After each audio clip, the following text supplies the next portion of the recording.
What's up guys, ArchAngel Manga here, and you are watching my review of Biomega by Tsutomu Nihei, a 6-volume long series that was published in the early 2000s, and one of the few Cyberpunk series that I've really read and thoroughly enjoyed.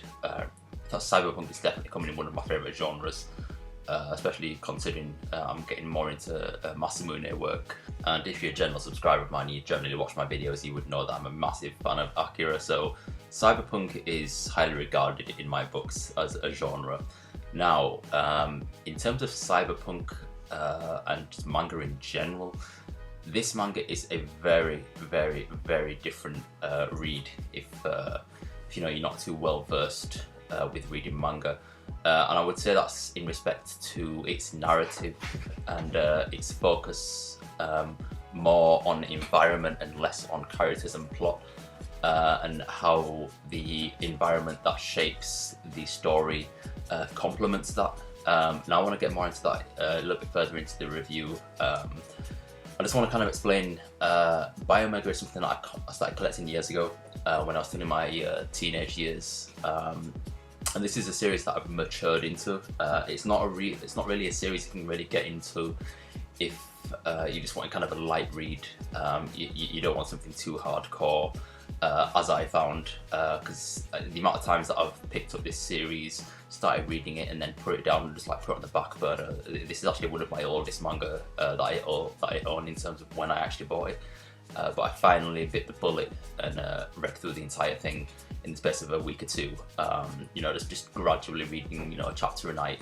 And I can actually say that this is actually one of my favourite Seinens. I absolutely love this work, albeit it does have its flaws, deep flaws, I might add, which again is something I'm going to focus more on a little bit later in this review. So for anybody wanting to read this manga, I would describe this manga as a cyberpunk body horror zombie manga. It's very post-apocalyptic in its you know, in its setting. So the story, this basically is set in the future. It's set 3,000 years in the future when man has colonized Mars. Something disastrous has happened to the Mars colony, and basically they've all been wiped out. And somehow an extremely deadly virus, the N5S virus, has made its way to Earth and basically decimated the entire human race, turning them into zombie-like creatures called drones. So basically that's the premise. The story opens up with the character you see on the cover of Volume 3, Zoichi Konoe, a motorcyclist clad in black, who basically, I would say this entire manga is clad in black because it's dark in its storytelling and in its actual you know, aesthetic as well. There's so much shade in this manga, but I'll talk about it in a little bit. So Zoichi, I keep calling him Zatoichi for some crazy reason. Zoichi is on his way to a floating island in the Pacific Ocean called 9JO, and he's on a mission to recover a mysterious girl called Aeon Green, who we later find to realise is immortal. And that's not a spoiler, that's something you find out like literally within like the first chapter. And as I said, the entire human race has been decimated by this N5S virus. And the reason why Aeon Green is so important is because she's infected with this N5S virus. However, she can transmute the virus and basically still retain her consciousness and isn't, you know, physically affected by this virus, other than the fact that she's got incredible regenerative abilities. So as you can imagine, Aeon Green is very important to the story and very important for the characters, you know, within this story, because Zoichi is basically on a mission to retrieve her and protect her from rival organisations to the one that Zoichi works for, called Towa Heavy Industries, who are basically trying to capture and weaponize her abilities to basically, you know, create their own immortals, you know, because as you can imagine, there are hardly any people left in this world. So he's on a mission to retrieve her and basically keep her under protection, to keep her away from the DRF, which is the Data Recovery Foundation, which is a nefarious organisation which exists solely to basically baptize the world and the remaining bastions of human civilization in this N5S virus, because they see the N5S virus as basically a tool to further the evolution of mankind, because they essentially see mankind as weak and inferior to what they are. And basically that's how the story opens up. The rest of the story basically focuses on the battles between Zoichi and his companions and the DRF, and basically a subsidiary of the DRF called the Public Health Service, which are basically the DRF's army or their execution unit. But through inner politics between the DRF and the PHS, the Public Health Service, they basically end up in basically a massive war. And these two massive factions who are, who basically served the same goal but just want to use different methods to reach it. They're at war, and Toei Heavy Industries are caught between this, along with Aeon Green. And one thing that really interested me about this manga is, excluding Toei Heavy Industries, each faction in the story has their own heroes and villains, and there are really noteworthy characters within each faction that do push the plot further, or do get intertwined with the main characters in a positive or negative way. And I must say that two of my favourite characters, Mizuno, the woman you can see on the cover of Volume 2, who is also basically the agent of Toei Heavy Industries, is one of my favourite characters in this series, along with Cardal Spindal, who is the one you can see on the cover of Volume 3, who's a member of the Public Health Service, who basically ends up relinquishing her responsibilities to the Public Health Service, and in effect becoming one of the good characters. And her and Mizuno are just really fantastic characters who I felt were heavily neglected in the second half of this series, because this series can be split into two halves, or two arcs essentially, where after Volume 3, the whole dynamic of the entire story completely changes and goes into a completely new direction, which really worked for the series. But the complete absence of my two favourite characters in the second half of this series, and why Nihei made the decision to completely omit them from the series without giving any explanation as to what becomes of them, giving them absolutely no conclusion.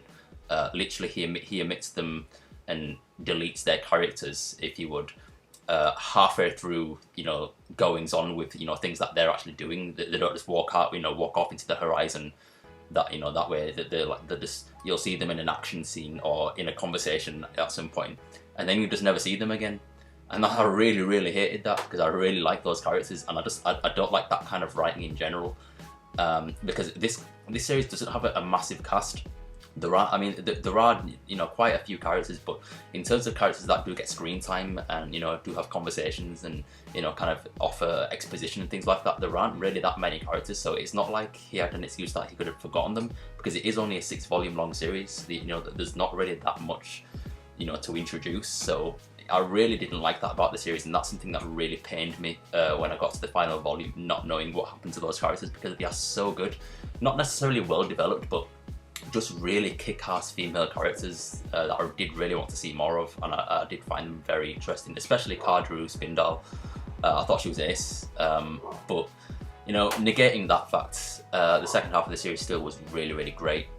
Now, one thing I want to talk about is the artwork and its presence in this manga and how important it is. As Nihei, I don't know if this is standard for all of his works, as this is the first work by Nihei that I have actually read, but the way he uses space and vast openness to affect the story and the environment is absolutely masterfully crafted. One thing that's heavily focused upon in this series, probably the three massive elements of the artwork, are space, and speed, and the darkness of it, like how dark it is. I mean, it could be in the middle of daytime and it's still really dark, feel like visually dark. And yeah, that's one thing I want to talk about as well, is his use of speed, either the use of it being incredibly fast or the lack of speed, and how that's used in action sequences, because there's a lot of action and a lot of violence in this series, and especially with especially depicted through the action sequences featuring the Toei Heavy Industries characters like Mizuno and Zoichi, the main character.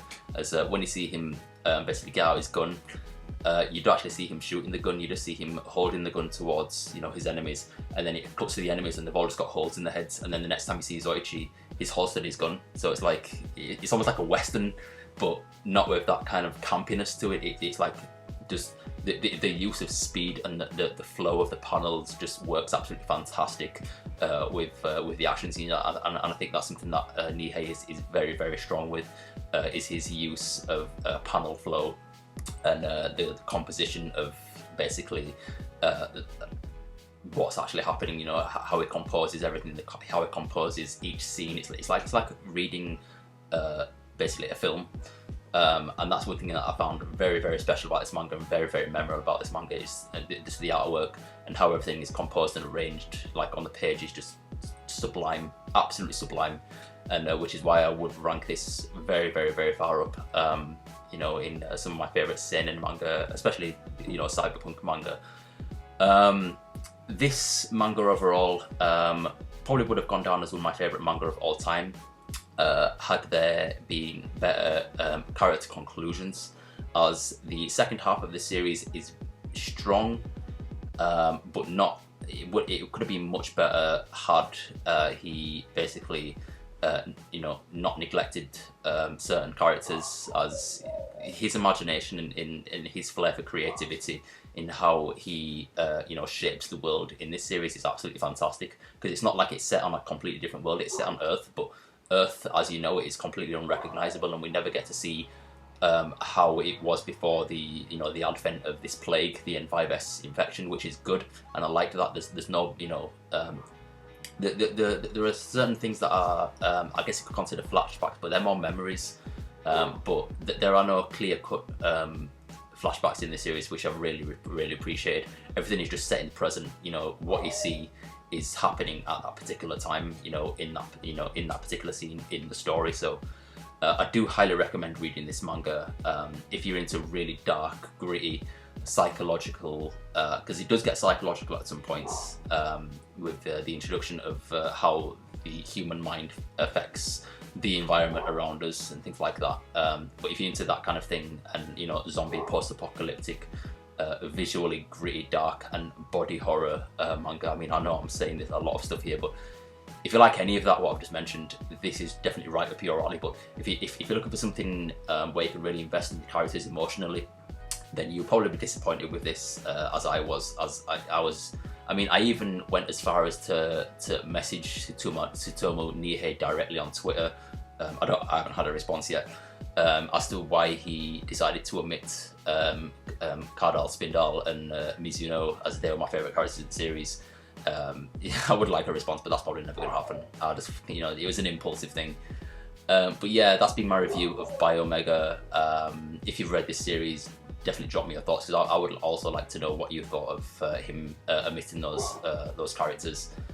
But yeah, tell me what you think. Just discuss it in the comment section below.